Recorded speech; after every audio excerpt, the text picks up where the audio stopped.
Salut à tous, c'est la chaîne Techno, nous sommes ici au CES 2013, toute l'actualité high-tech bien sûr, sur la chaîne techno.tv et 01net.com. Alors l'une des grosses tendances de ce CES 2013, ce sont les objets connectés et les Français sont plutôt bons dans ce domaine.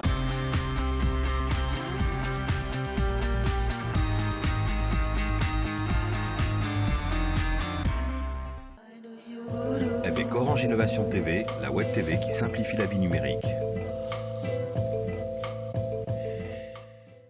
Et nous sommes ici dans le hall sud du Convention Center de Las Vegas, en grande partie dédié à ces fameux objets connectés. Alors là, regardez, il y a de tout, des capteurs, des trackers, des machins à se coller sur le front pour surveiller son pouls et je ne sais quoi. C'est à se coller aussi sur le poignet, hein, oui. Avec des fabricants de montres réputés comme Casio qui vient de sortir son illustre G-Shock connecté à l'iPhone pour avoir des informations supplémentaires.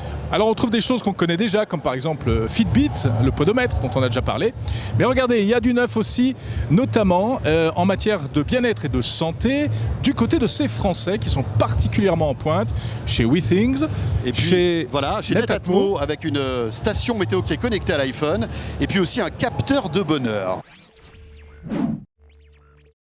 Thomas Vuchot, on va commencer donc par les deux innovations que vous présentez ici lors de ce CES, et à commencer par un petit tracker. Est-ce que vous pouvez nous expliquer ce dont il s'agit? Alors c'est un tracker d'activité qui est un petit appareil qui est fait pour aider les gens à être un petit peu plus actifs au quotidien, à marcher quelques pas de plus tous les jours, à prendre des escaliers, et c'est tous ces petits détails qui vont aider à avoir un mode de vie beaucoup plus sain.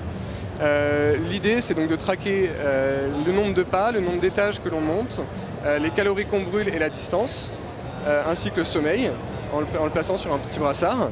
Et en plus de ça, on a ajouté dessus un petit capteur qui permet de mesurer le pouls, car le pouls est le meilleur indicateur de la santé sur le long terme et de l'évolution de son niveau de forme. Alors vous n'êtes pas les premiers sur ce marché, puisque il y a Fitbit qui véritablement tire son épingle du jeu sur ce genre de produit. Quelle est la différence? Quelles sont les différences? Alors on va avoir trois différences majeures. La première, ça va être le fait qu'on est le premier tracker qui est aujourd'hui compatible avec tous les téléphones Android, ainsi que les tablettes. On est également les premiers à avoir un capteur de pouls directement sur l'appareil, juste en posant son doigt dessus.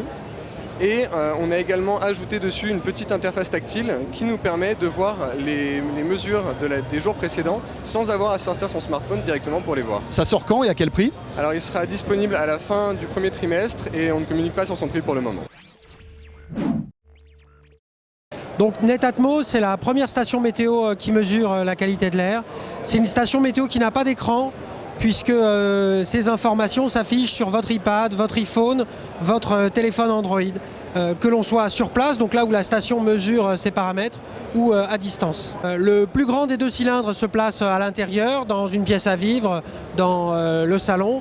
Le second cylindre se place à l'extérieur. Chacun mesure les paramètres de votre environnement de vie et les envoie sur votre smartphone. Donc le paramètre le plus important, c'est la qualité de l'air intérieur, donc le confinement, qui permet de savoir si sa pièce est correctement aérée. On mesure aussi la température et l'humidité pour savoir si on est bien chauffé, la pression atmosphérique, la température à l'extérieur, la température ressentie, tous les paramètres météo habituels. Happy Track, c'est un happiness tracker, donc un capteur de bonheur en français qui permet à tous les instants de la journée d'appuyer. C'est super simple à utiliser. C'est comme la fourchette. La fourchette, elle est très facile à utiliser parce que tout le monde sait utiliser. Et là, tout le monde sait appuyer sur un bouton pour enregistrer les moments importants et les moments de bonheur de la journée. Et je peux, bien entendu, comme c'est connecté en Bluetooth sur mon iPhone, je peux rajouter une photo, une vidéo. Donc je peux qualifier ça et le partager avec des amis si je veux le faire. Voilà le métier donc à la d'affilage. fin de la journée, je vais avoir un graphique du bonheur de ma journée, Voilà. c'est ça? Et je vais cumuler des points pour voir un peu mon niveau de bonheur et pouvoir le comparer. Et surtout, tout ce qui se mesure, tout ce qui se traque peut être amélioré. Donc l'idée, c'est de pouvoir l'améliorer et donc de travailler sur soi et de prendre De du manière temps pour ludique ça. en plus. Et le faire d'une façon très ludique, bien entendu. Voilà pour ce tour d'horizon des objets connectés à la française. Et ce n'est pas tout, puisque Happy Labs, que vous venez de voir, crée l'événement également à Las Vegas avec un tout autre objet plutôt insolite, François. Oui, c'est une fourchette qui est connectée. Écoutez, c'est tellement drôle, ça fait vraiment le buzz ici au CES. Reportage complet pour découvrir cette fourchette sur la chaîne Techno. Portez-vous bien, on se retrouve bien sûr très vite ici. Salut à tous.